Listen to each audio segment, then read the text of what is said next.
ijosi bari kuyo riratakara byatuyobeye mbeho ukuntu bimeze. Yamuciye ijosi pe, yaritemye neza. Bamuciye ijosi kabenda gukinja itungo ryo kubagwa ngo abantu barye. Yashinyaguriwe yishwe nabi. Mu murenge wa Kiziguro aha duhagaze hazwi nko ku Gishinwa, niho hasanzwe uyu mugabo, ariko bamusanze munsi y'umuhanda. Abaturage bamubonye bavuga ko bari bagiye mu mirimo isanzwe, bakaza gutungurwa no kubona umurambo wa nyakwigendera munsi y'umuhanda. Iyo mu gitondo nabyutse fata isuka ngiye mu murimo, ngiye kumva ntoye hafi ya kaburimbo, numva umumotari ari kuri telefone aravuga ati ku Bashinwa bahiciye umuntu. Bitanzamuka byo gukora ndabireka, njya mu rugo mbibwira abana bo mu rugo no mu baturanyi.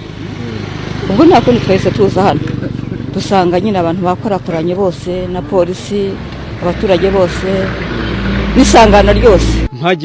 Nageze mu bantu ba mbere, ndangije nturaho agatenge mudamu yaramaze kumushyiraho, nditegereza ndareba neza uburyo bamwishe. Umuntu wamwishe rero yagerageje kumutsikamira koko, yamurushije ingufu ko bigaragara, arangije aramutema neza koko, ageze ku igufwa aratema, akagufwa karatandukana. Yamuciye ijosi pe, yaritemye neza. Ababonye nyakwigendera munsi y'uyu muhanda bakabona ukuntu yari yaciwe izosi, bakomeje kuvuga ko ashobora kuba atariho yiciwe, ahubwo bashobora kuba ngo bamwiciye ahandi bakaza kumushyira munsi y'uyu muhanda, cyane ko ngo nta maraso menshi yarahari. Uyu muntu turamuzi ni umuturanyi wacu, bigaragara ko ahangaha tumusanze ntabwo ariho yaguye, ashobora kuba yaguye ahandi ahubwo bakamuzana bakamuhashyira, kubera ko amaraso yahaviriye ni make cyane, kandi umuntu batemye ijosi agomba kuba amaraso menshi cyane bigaragara.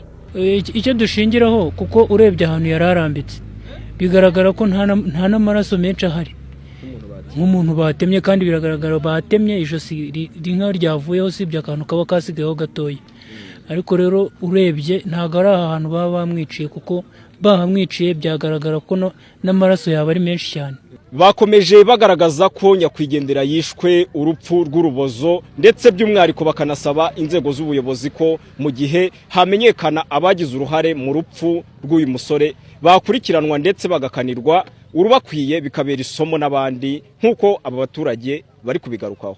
Ibi bintu twabonye birakomeye, n'ubunyamaswa bukabije, kubona umuntu yicwa nk'inka, akicwa nabi, biteye ubwoba cyane. Nk'ubuyobozi bwakabaye budukurikirana tukamenya icyaba cyishyuye umuntu, kuko byatubabaje cyane twe nk'abaturage. Ijosi bari kuyo riratakara byatuyobeye mbeho ukuntu bimeze. Niba ari umuntu wabamwishe yirengagije ko nawe ari ikiremwa muntu, byatuyobeye. Ukuntu bishe uyu muntu rwose ntabwo twari tuzi ko bino bintu bikibaho. Bamukeba nk'ababaga ingurube. Icyo dusaba nuko mwadukorera ubuvugizi, aba bantu bamwishe bagakurikiranwa, bagafatwa, bagahabwa igihano kibakwiye. Urupfu rw'uyu mugabo bitaga Ndarihoranye, abaturage bakomeje kugaragaza ko rwababereye urujijo, dore ko ababanaga nawe umunsi ku wundi bavuga ko nta kibazo na kimwe yarateje. Gusa aya makuru yaje kongera gushimangirwa n'umunyamabanga nshingwabikorwa w'uyu murenge wa Kiziguro, Kanamugire Innocent, ndetse anadutangariza ko inzego zishinzwe iperereza zakomeje gukora iperereza. Tuhageze rero dusanga nyakwigendera ari munsi y'umuhanda, ko byari bimeze nuko twasanze basa naho bamukubise umuhoro ku ijosi. Ikiri gukorwa icya mbere ni ukukurikirana abo bagizi ba nabi, inzego zirimo kubikurikirana zibishinzwe. Hari abo barimo kubaza, abo huye nawe bari kumwe nimugoroba ejo, zirimo zirabikurikirana kugira ngo barebe mu by'ukuri niba abo bagizi ba nabi bafatwa.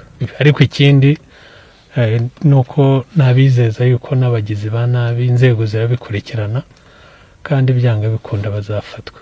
Inzego zitandukanye z'ubuyobozi zari zamaze kuhagera, ndetse by'umwihariko n'inzego z'umutekano. Umurambo wa nyakwigendera watwawe ku bitaro. Abaturage baturiye muri aka gace bo bakomeje gusaba ko hakomeza iperereza kugira ngo hamenyekane abakoze iki gikorwa cy'ubunyamaswa. nitwa Umuyange Jean Baptiste, iyi ni BTN TV mu karere ka Gatsibo.